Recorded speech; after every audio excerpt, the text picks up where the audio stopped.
Here's a very unusual way to find two selected cards.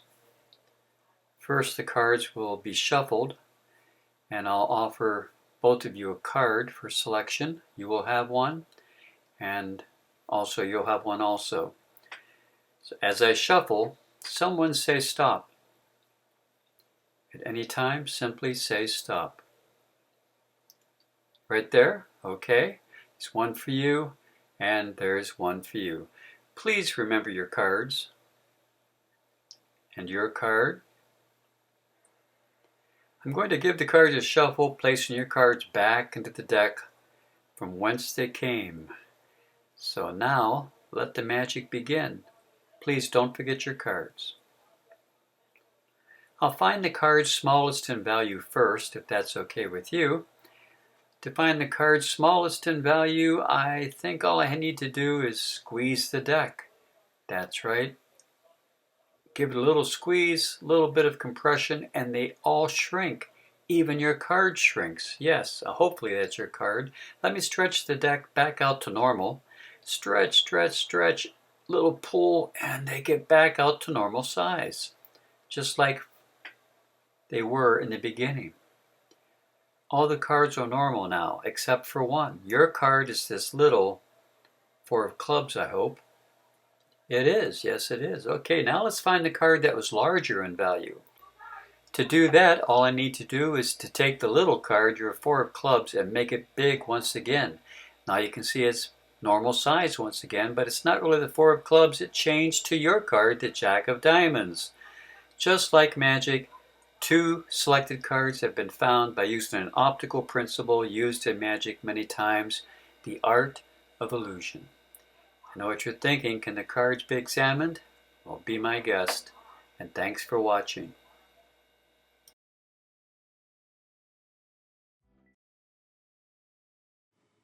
To perform optical deceptions, you'll need a regular deck of cards.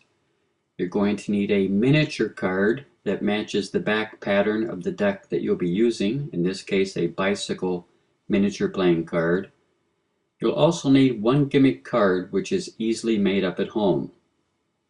All you're going to need is a little bit of Scotch tape and possibly a pair of scissors or a razor blade. As you can see, this card is made up of two cards that have been taped together on the inside, so it forms a tunnel. The tape runs along the inside edge. You'll also notice that the corner of the Jack of Diamonds has been cut off.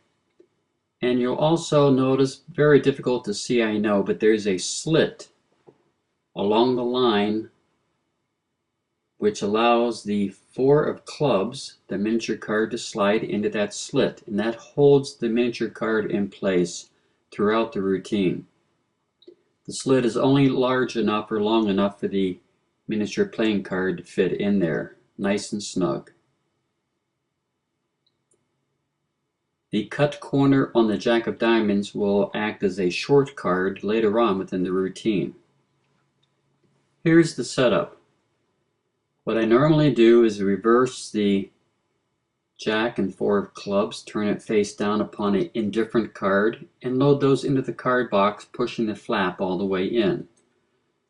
This will allow me to place the deck of cards on top of all, so that when the cards are taken out of my pocket to perform a regular routine, all of the cards come out except the gimmick cards, which are left inside the card box. Those will be added back to the deck a little bit later on. So you take the cards out of the box, you perform a couple of routines, and when you're finished, you want to be sure to take the four of clubs and Jack of Diamonds and place them on the bottom of the pack. Those cards are going to be forced later on. When you return the cards to the card case because you've just finished your routine, you do a coin routine or a rope routine. Then you bring the cards back out later on and bring everything out of the box. But you actually bring them out of the box face down. They don't need to see the four clubs on the bottom of the deck. This is the setup so far. You notice the gimmick card is second from the top. The two forced cards to be forced are upon the bottom.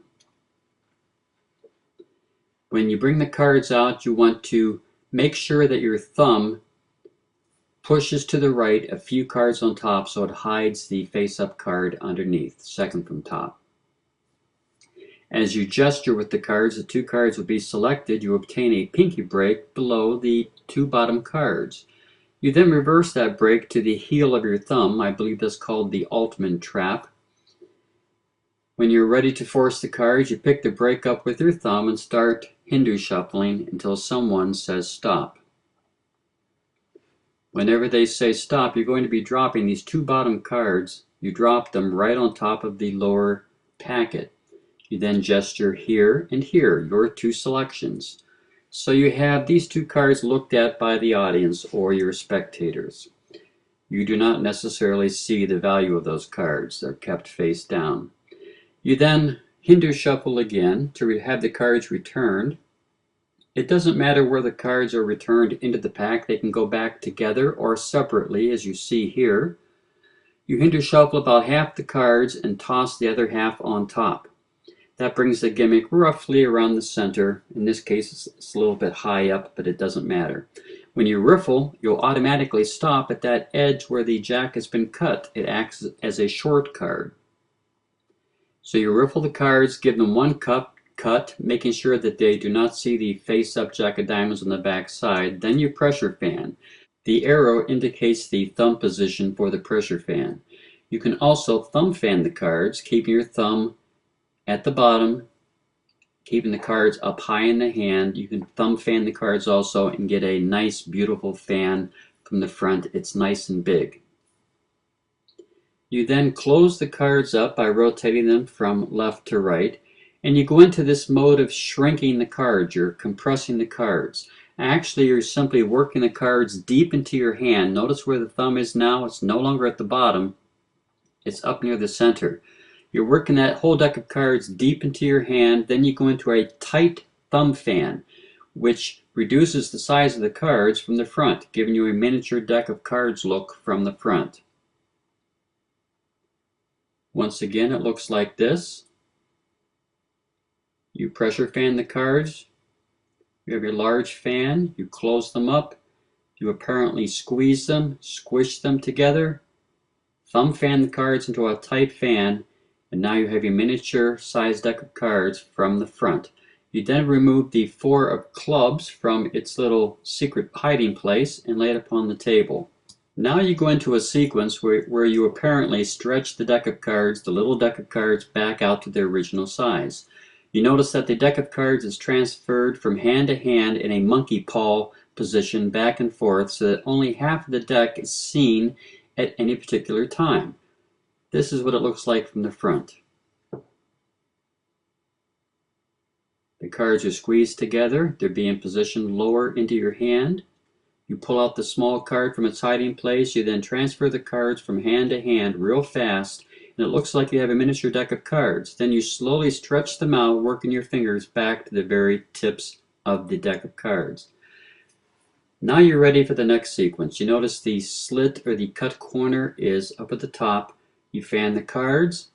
You revolve the top card back to the center of the fan. It doesn't matter if other cards follow along with it. They won't get in your way. You pick up the miniature card from the table and reveal that you've found one of their selected cards, the 4 clubs, and it's in a miniature card state. You then pretend to place it into the middle of the fan, but you're actually sliding it into the jack of diamonds. The cut edge makes it very easy to do this. To apparently grow it back to a larger card, you simply push the 4 into the jack of diamonds. Here it is from the front one more time. The card has been positioned in the back of the fan. You show the miniature card. You apparently place it back into the fan, but it goes into the jack of diamonds. When you're ready to make it grow big, you simply push it down into the jack and pull out the large card, the jack of diamonds.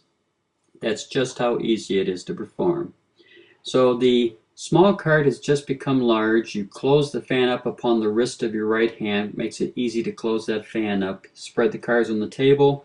Show the back of the card has become large, turn it around, hiding the cut corner, and the face of the card became large also, larger in value. You have just found their jack of diamonds. Now to get rid of the jack of diamonds, the gimmick card, the infamous cleanup. You simply shuffle the bottom card to the top. You then perform the pinky pull down Tenkai palm. That's where you push forward, pull down the back card, the bottom card with your little finger, and insert your thumb. I'll do that again. You simply push the cards forward till the bottom card pushes outward. You slide your thumb into the opening, leaves that card in a Tenkai palm position. From here, you rotate the deck forward or face down, and the thumb of your right hand comes up to join your other fingers, like your thumb palming a coin almost, and that repositions that card into a rear clip palm position. Once again, it looks like this. You push the deck forward till the bottom card pops out. You pull it down with the little finger, stick your thumb in, rotate the deck. A little misdirection with the left hand helps. And the card is in a rear clip heel palm position. The deck can now be examined. Here's the performance one more time.